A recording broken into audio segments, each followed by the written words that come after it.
Salut, te voici actuellement sur la chaîne YouTube de Snapstar. Sur cette chaîne, tu retrouveras tous les plus gros clashs de Snapchat et tous les plus gros buzz du moment. N'hésite surtout pas à t'abonner et à activer la cloche des notifications pour ne rien rater du contenu exclusif de cette chaîne. Et oui, sur cette chaîne, tu retrouveras des avant-premières et du contenu qui n'est disponible nulle part ailleurs. Sur ce, je te laisse avec la vidéo. Bon visionnage. Comme vous avez pu le constater en regardant le titre et la miniature de cette vidéo, aujourd'hui nous allons essentiellement parler de Giuseppa et de Paga. Vous devez certainement tous les connaître. Paga et Giuseppa, ce sont deux candidats emblématiques de la télé-réalité française et plus précisément des Marseillais. Comme vous le savez, depuis quelques temps, de nombreuses personnes critiquent Paga et Giuseppa sur les réseaux sociaux parce qu'ils trouvent qu'ils forment un couple qui est fake. Dans cette vidéo, il semblerait que Giuseppa soit très affectée par ces événements et c'est pour cela qu'elle a répondu aux critiques. En effet, elle a annoncé si elle était en période de crise avec Paga et elle est allée droit au but. Je vous laisse sans plus tarder avec toutes ces explications et si vous voulez en savoir plus sur la sorcellerie dans la télé-réalité, rendez-vous dans la description de cette vidéo. Absolument, je pense que c'est la première fois, vraiment la première fois, que je passe une journée où j'ai réussi à faire tout ce que j'avais à faire sur l'ordi. Et là, je suis en train de cuisiner sans pression parce que en fait, elle a dormi 2 heures cet après-midi donc dans son lit. Et elle s'est réveillée tout à l'heure là pour manger. Et en fait, là, elle s'est rendormie il y a, je sais pas, il y a peut-être 40 minutes. Et ça fait 40 minutes qu'elle redort et qu'elle bouge pas. Enfin, c'est un truc de fou. Elle ne me faisait jamais ça avant. Et pour vous expliquer, Georgia, elle a un reflux. Donc c'est vrai que le sommeil, c'est hyper compliqué. Et là, on est sous Inexium. Elle prend 5 ml le matin, 5 ml le soir. Et elle a vraiment un reflux modéré, donc l'Inexium c'était primordial pour ne pas qu'elle se brûle l'œsophage avec les remontées qui lui brûlent vraiment beaucoup. Du coup, le sommeil ça commence à aller beaucoup mieux, mis à part que pour vous expliquer un petit peu le dernier rendez-vous pédiatre que j'ai eu, on n'a pas fait donc le vaccin parce qu'elle était malade. Là, elle est encore malade, pour vous expliquer, elle a des selles... J'ai pas envie de rentrer dans les détails, mais en gros, les selles elles sont pas normales, elles sont pas comme d'habitude. Et du coup, là, elle prend du Turfan. Donc, il me semble que ça s'appelle comme ça. Elle prend ça dans son biberon. Et en fait, là, je vais commencer la diversification. Mais je dois attendre que ses selles redeviennent normales pour commencer à lui donner du coup à manger. Et là, la nuit, elle se lève toujours donc pour prendre un biberon à 1h et un biberon à 5h. Mais elle dort entre les biberons, c'est-à-dire que quand elle se réveille, elle pleure pas. On lui donne le biberon, elle se rendort direct. Donc franchement, ça va beaucoup mieux à ce niveau-là. Et par contre, la pédiatre m'a demandé donc combien Georgia prenait de biberons par jour et combien elle buvait de quantité. Ah, je crois qu'elle se réveille, cette petite demoiselle.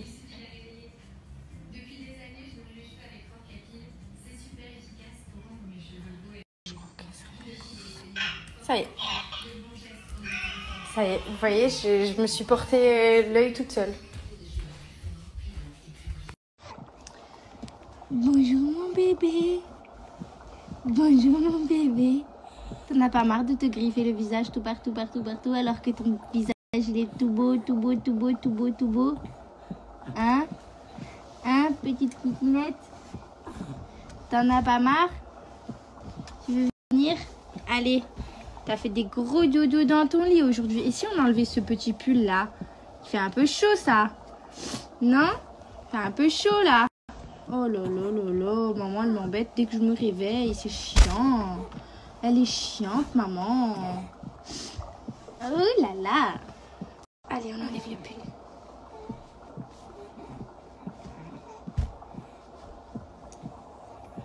Et ben ça fait un gros dodo. Et ben elle a fait un gros dodo.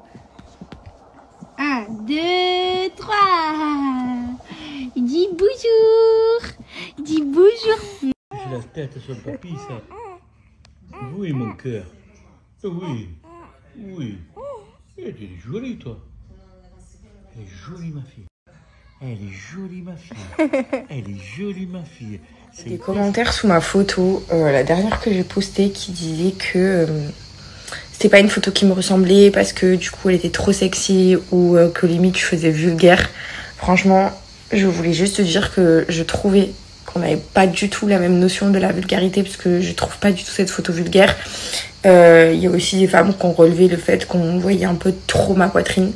C'est vrai que c'est pas du tout une habitude que j'ai à poster des photos sexy où on voit un peu ma poitrine et tout.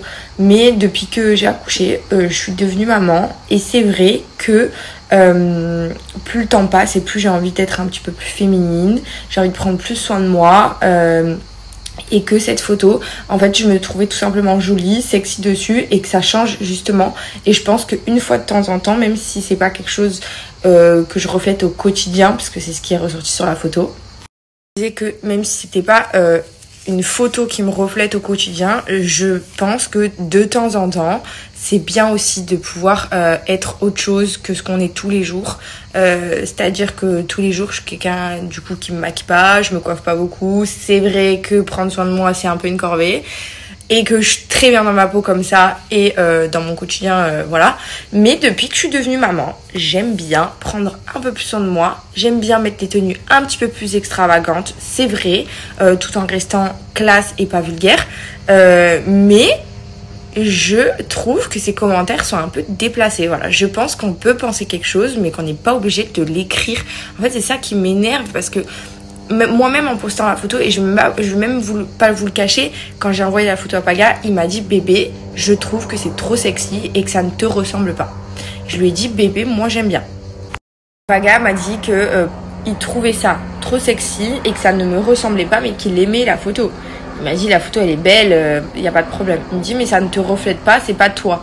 Je lui ai dit bébé, moi, j'aime bien la photo, je me trouve belle dessus, je me trouve sexy dessus, je me trouve pas vulgaire et du coup, j'aimerais la poster quoi. Bon, Paga m'interdit rien, il m'a dit vraiment tu fais ce que tu veux, c'est pour toi que je dis ça. Et du coup, quand j'ai vu les commentaires, ça a juste confirmé ce que Paga m'a dit. Mais je tenais à dire que je ne pensais pas que certains commentaires avaient tort, dans le sens où il y en a qui ont dit que ce n'était pas moi, parce que c'est pas ce que je vous voyais au quotidien dans mes stories, c'est pas comme ça que je suis tout le temps. Mais une fois de temps en temps, c'est quand même bien et je trouve que c'est cool et que je comprends pas que ça puisse être péjoratif d'une fois de temps en temps être quelqu'un qu'on n'est pas au quotidien, c'est-à-dire peut-être sexy, peut-être voilà, peut-être autre, enfin je sais pas si vous avez compris ce que je veux dire. Pour conclure, en fait, je me trouvais jolie dessus. Je trouvais que cette photo me mettait en valeur. Ouais, on voit ma poitrine, on voit mon décolleté, ce qui est hyper rare. Je trouve qu'une fois de temps en temps, je peux me permettre, si ça me fait plaisir.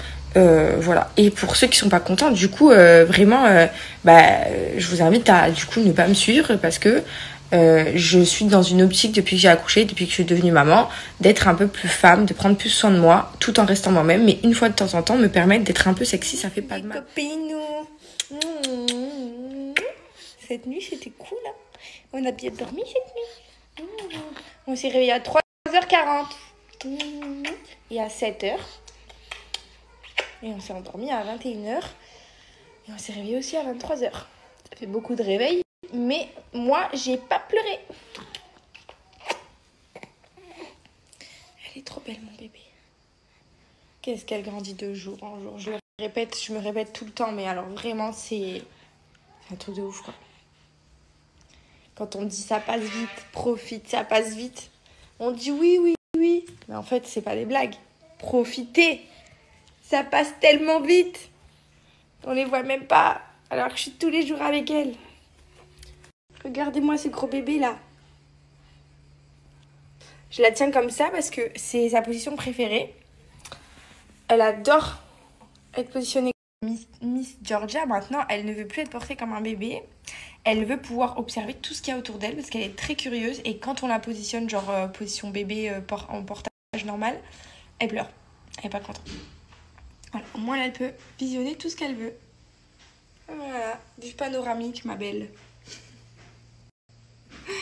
Oh là là, mon bébé. Coucou les amours. On a joué à cache-cache ce matin. Ouais, ça va, je suis parti en express chez le coiffeur. Mais elle aime pas trop qu'on la prenne comme ça. Elle voit pas le monde, alors ça l'énerve. Pas le monde. Ouais, mais je vais souvent là. Voilà, Macron, fais le sourire à papa. Fais le sourire à papa. Ouais. Oui, mon amour. Tu as bien en Nike. Bisous, bisous, bisous. Georgia, ça c'est brioche. On te la présente. Ah, les gencives. Bisous. On a un peu mal aux gencives. Les pieds. Regarde la caméra. Oh là là, tu te fais défiler les pieds. Oh, oh. Oh, elle est fatiguée. Mon amour. Ah. Georgia va faire la sieste dans sa chambre. Merci à toi d'avoir visionné cette vidéo et n'hésite surtout pas à nous donner ton avis dans l'espace commentaire. Sur ce, on se retrouve dans une prochaine vidéo dans laquelle il y aura de nouveaux buzz.